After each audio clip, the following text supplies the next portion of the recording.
को लोग आज के समय में मीडिया प्रभारी बोलते हैं कि नारद जी ऐसे तो नहीं, ऐसा कुछ नहीं है, गलत लोग उपयोग करते हैं। उनके अंदर एक गुण था कि किसी से कितनी भी टेढ़ी बात हो प्रेम से जाकर कह देते थे, लोग नाराज नहीं होते थे। वो कारण क्या है? उन्होंने विद्या ग्रहण किया था, वो कला उनके अंदर थी, इसी कारण उनकी बात को सब लोग प्रेम से मान जाते थे। और ध्यानपूर्वक कथा इस प्रकार से नारद जी के और कहा कि मृत्यु लोक और स्वर्ग लोक में भगवान की जो कथा है ये दुर्लभ है, संभवता नहीं हो सकता, कितने भी धन सामर्थ्य हो, लेकिन रोज किसी क्या हो सकता है नहीं। ये परमात्मा की जब इच्छा होती तो भगवान की कथा बिना उनकी इच्छा के कुछ नहीं। करही करावई भंजे सोई उमा मरम नहीं जाने को। श्री तुलसी जी रामचरितमानस में ऐसा लिखते हैं, जो अच्छा है या बुरा है सब कराने वाले कौन है? यही इन्हीं की लीला है।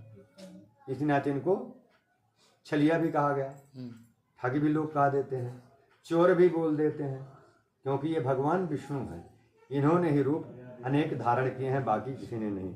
इस प्रकार मन में ध्यान किया, कहा कि उनका व्रत करने से मन को सब कुछ प्राप्त हो जाता है। क्या इस प्रकार से विधान से, और मन में विचार किया, कहा कि क्या क्या लगता है, तो इस प्रकार मन में ध्यान करते हुए कहा केले का फल, शर्करा, घी, दूध, गेहूं का चूर सवा मात्रा में लेकर और भगवान को अर्पण करना, ही ज़्यादा हो तो थोड़ा, क्योंकि भगवान को जो हम अर्पण करें वो सुंदर वस्तु होनी चाहिए। पंजीरी बनाए ठीक है ना? कहाँ है? भगवान को जो भोग लगाने के लिए प्रसाद चढ़ाया जाता है सुंदर हो, बेशक कम होगा चलेगा, क्योंकि उन्होंने थोड़ी पाना है।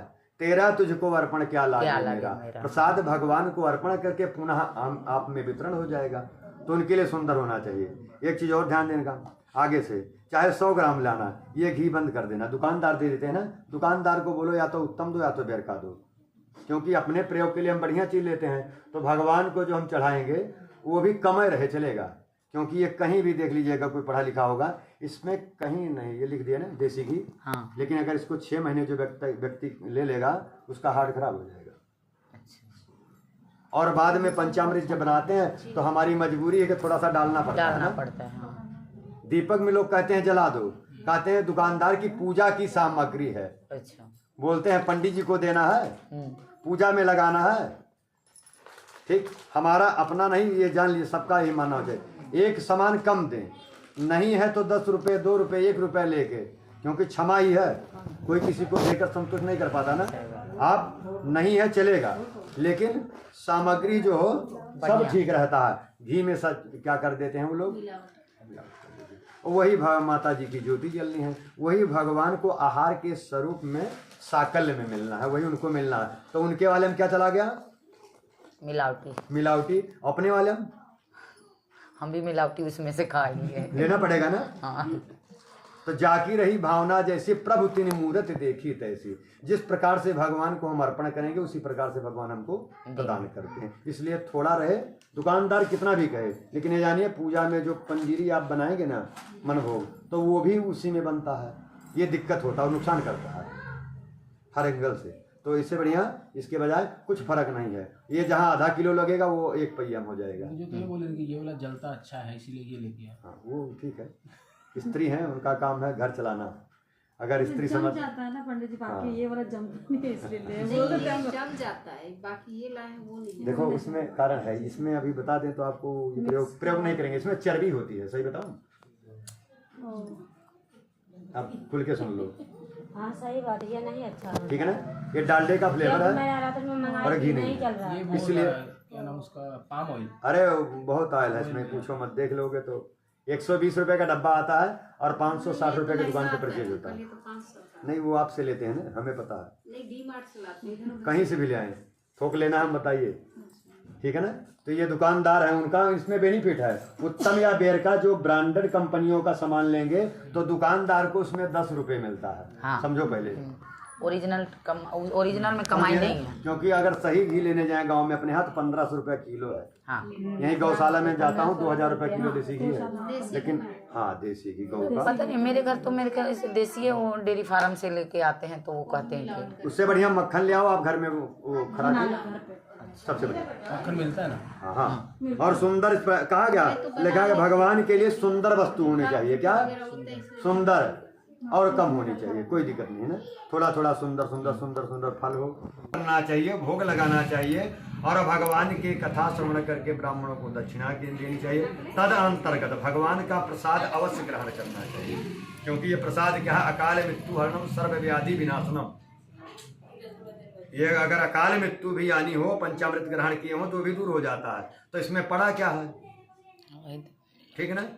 गाय का दूध होता है, संभवतः यही है, गाय का दूध है, दही है, शहद है, घी है, घी है, पंचामृत, गंगा जल नहीं पड़ता, नहीं पड़ता। शर्करा खंड मीठा पड़ेगा, गुड़ अच्छा, पड़ गया, अच्छा। 5 हो गया।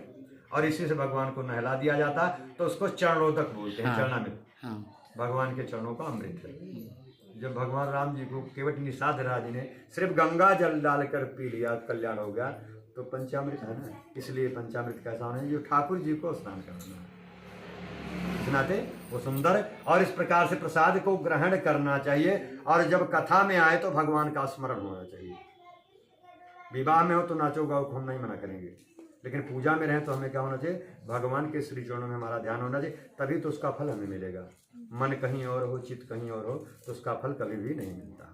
इस नाते भगवान के चरणों में इस कलिकाल में पृथ्वी पे जो भगवान का इस प्रकार ध्यानपूर्वक पूजन वंदन करता है, उसकी इच्छाएं अवश्य ही पूर्ण होती है। विशेष रूप से कलयुग में पृथ्वी पे सबसे छोटा लाभ हुआ है। बोले सत्यनारायण भगवान, वृंदावन बिहारी लाल, श्री आनंद कंद भगवान। स्कंद पुराणे नवाखंडे श्री सत्यनारायण व्रत कथायाम प्रथम अध्याय मंत्र पुष्पांजलि समर्पयामि। थोड़ा जल गया कॉल रहते तो हम अपन स्पीकर वाले ले ले पुष्प। कौन कहले रहते तो अपन स्पीकर में ना ले ले आते। चलिए फूल ले लीजिए फिर। अब के जाइए, मंजी जी फूल ले दोबारा। इसी प्रकार से चले दूसरे अध्याय की कथा खत्म हो जाए कथा में। क्या चाहिए, नहीं नहीं कहिएगा। इसी प्रकार से दूसरे अध्याय की कथा श्री सूत जी महाराज कहते हैं, काशी नगरी में, कहाँ पे, काशी कहाँ है, कौन कौन गए हैं, बनारस। आप लोग तो गए हैं।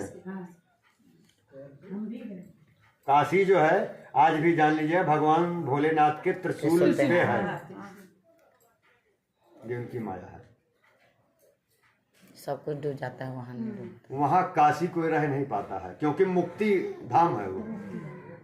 जब जाता है तो माया उसको घेर लेती है और अंत समय वहाँ त्याग कर देता है। सबके बस का बात नहीं काशी में रहना भगवान भोलेनाथ का, क्योंकि भगवान को शमशान का वासी भी कहा गया है। हाँ। तो काशी में एक ब्राह्मण रहते थे, वो नित्य प्रतिदिन पृथ्वी पर भ्रमण करते रहते थे।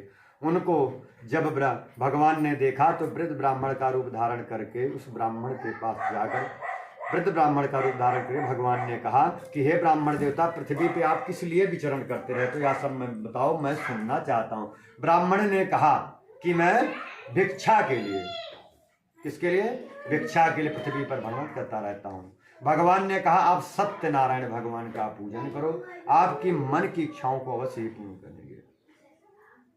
इस प्रकार ब्राह्मण ने भगवान के वचन को श्रवण किया और भगवान इतना कहकर वहीं पर अंतर ध्यान होंगे। ब्राह्मण देवता ने विचार किया कि आज चलते हैं, जो भिक्षा में सामग्री मिलेगी उसी सामग्री से मैं भगवान श्री सत्यनारायण जी के व्रत को करूंगा। मन में भाव आया तो उस दिन भिक्षा में बहुत सारा धन प्राप्त हुआ। जो लोग नहीं देते थे उन्होंने भी उनको दे दिया। उन्होंने यही कहा कि हमने ठाकुर जी की कथा करानी है, ठीक है ना। आज भी देखिए मंदिर को बनाना है या भूमि लेनी है, ठीक है ना, कहीं ना खाली है ना, धन इकट्ठा भी हो जाता है। ठीक है, कोई भी हो साथ में ब्राह्मण हो, अगर ब्राह्मण नहीं देंगे तो आपको नहीं देंगे। वो बोल दें कि हमें मंदिर बनाना है, ये बनाना है, आप हमको दीजिए, हम बनाने जा रहे हैं, तो नहीं देंगे। वो पंडित जी साथ में है तो बोलते हैं ठीक है। विश्वास पात्र व्यक्ति होना चाहिए ना। तो क्या होता, हमें भी मांगना पड़ता, सबको मांगना पड़ता। उसी बार उन्होंने कहा कि हम ठाकुर जी की कथा सुनना चाहते हैं। सब लोगों ने दिया और भगवान